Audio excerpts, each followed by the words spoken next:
The Raiders are now 1-3, going into a game into the Indianapolis Colts, playing away. The Colts are a thriving football team. The Raiders definitely are not where we thought that they would be. And Geno Smith is a huge reason why the Raiders are not 2-2 or possibly 3-1, right?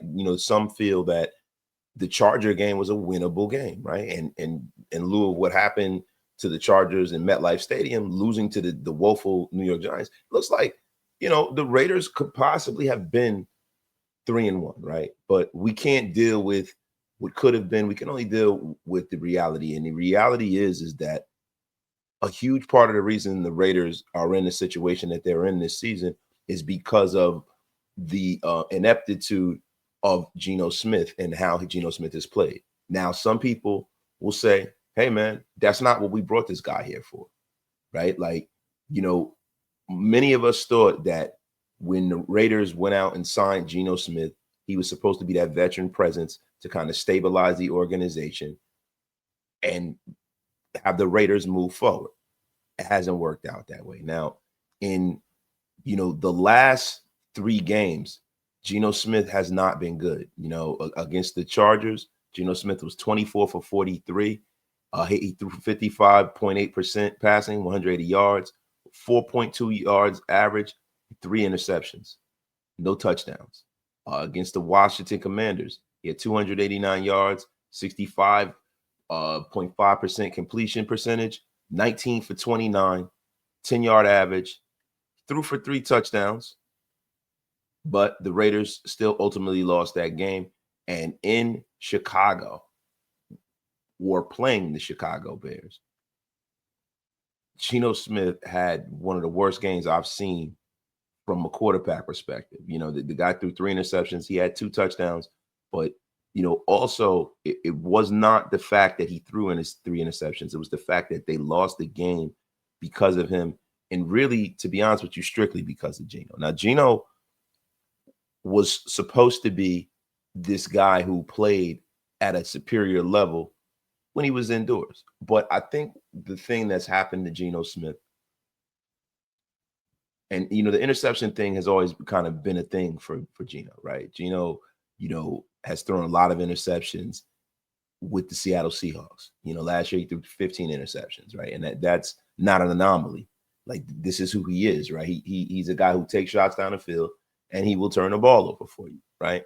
And there are a lot of people that think that the league has kind of figured what Geno Smith does out, right? And I want to get into something that Lincoln Kennedy said. Now, Lincoln Kennedy is the professor of Raider football, right?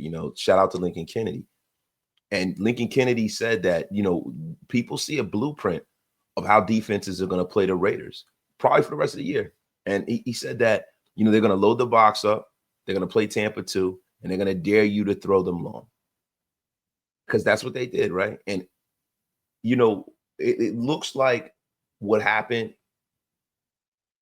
against the Raiders was that, Byard is, this is a guy who is an all-pro safety. Just watched Geno's eyes, stared him down, and made a play on the ball, and Geno was not able to adjust, right? And listen, I am never of the estimation to call for someone's job, but it kind of begs to be asked, right? Is Geno Smith the guy that is going to lead the Raiders forward this season? Because the Raiders do have a backup who is capable of starting in the National Football League in Kenny Pickett. Now, Kenny Pickett is no world beater, right? But Kenny Pickett has had some success in the National Football League. And you gotta kind of ask yourself, right? Is he a guy that is a startable player? Is he a startable player? Is he a guy that would, kind of calm things down for the Raiders at this point? Now, Pete Carroll kind of spoke to this, right? And, the question was asked. And Pete Carroll sent a pretty bold message, man. On the 28th, he says, I'm not worried about his confidence. He said, he knows he has to reevaluate the time of the choice. He was too comfortable in the throw. He ripped it. He ripped both of those throws, feeling like the ball was going to get there. What I'm concerned about is making sure we're practicing him so he understands some of those throws are not there. He hits everything in practice. He's ridiculously accurate. He has been the whole time we've been together. He's really confident. And he thought he would get it. But game speed was a little different. That's where he grows. The game speed is a little different. And in practice, we can create that. Now, is Geno Smith ready to bounce back, right? This is going to be a tough game for Geno, right? And I wanted to kind of get into, the Geno Smith, Kenny Pickett situation. Now, to me, right, Kenny Pickett is a journeyman quarterback. He is no world beater, but Kenny Pickett is a guy throughout his career who has been pretty average, right? He's a guy throughout his career that has not really separated himself and made himself like a star quarterback. This is not what you have with a Kenny Pickett, man. I mean, Kenny Pickett is the kind of guy where, throughout his career, in the regular season, he's been just, super basic, and that's not what the Raiders are looking for. Now, his first year with the Pittsburgh Steelers, Kenny Pickett was a starter. He played in 13 games. He had 245 completions, 389 attempts. He had 63% completion percentage, 2,024 yards, 7 touchdowns, and 9 interceptions, right? He played 12 games his second year in Pittsburgh. 62% passing, 2,000 yards, 6 touchdowns, 4 interceptions, right? And with the Philadelphia Eagles, he was a backup, and he had 2 touchdowns, 1 interception, and really for his career, he has 15 touchdowns, 14 picks, and as a starter, Kenny Pickett is painfully average, right? So a lot of people that are calling and clamoring for Kenny Pickett, to me, is not necessarily, something that you really want to entertain, right? The thing that I think the Raiders need to do, and it's not benching Geno Smith. I think the Raiders need to support Geno. I think that Pete Carroll and, Chip Kelly need to sit down and put their heads together and kind of figure a way to help Geno be more successful. But moreover, I think that something is happening with the Raiders that is being missed, right? And the thing that's being missed, and it's going to be a lot harder with Colt Miller going down, the thing that's being missed is the lack of use of certain players, right? Like Jack Besh not playing is something that has baffled me because, you see Dante Thornton, and Dante Thornton is a big body receiver. He has a lot of speed and physical attributes, and I understand why the Raiders chose to play him a lot. But in a situation of a red zone situation, right, where Dante Thornton got the ball, Geno had to throw the ball low because of his height. Dante Thornton drops the ball. If you make that play and Jack Besh is open, Jack Besh doesn't drop that ball. Jack Besh is a guy who only dropped 4 passes in his entire college career, right? And since he's been on the field with the Raiders, he's done nothing to catch the football. If he's nothing else, he is a possession receiver, right? And for me, it harkens me back to the days of Third and Renfro. I think that, Chip Kelly, Pete Carroll are 2 older coaches who are similarly stuck in their ways, who need to reassess and reevaluate some of the things and some of the habits and tells that they have. I mean, Chip Kelly has been super predictable, and I'm going to do another video about that. But, I think the Raiders need to go back to the drawing board and really reassess how they're using this roster, because now a month has gone down in this season, and I think people in the National Football League definitely have papers on the Raiders on all sides of the ball. Now we saw, there was a report that there was a tell from Jacob Obermeyer snapping the football, and Pete Carroll kind of categorically dismissed it. But I'm going to be honest with you, when I look back on the film, the Bears did figure something out there, right? I believe that, the Bears figured something out about Geno.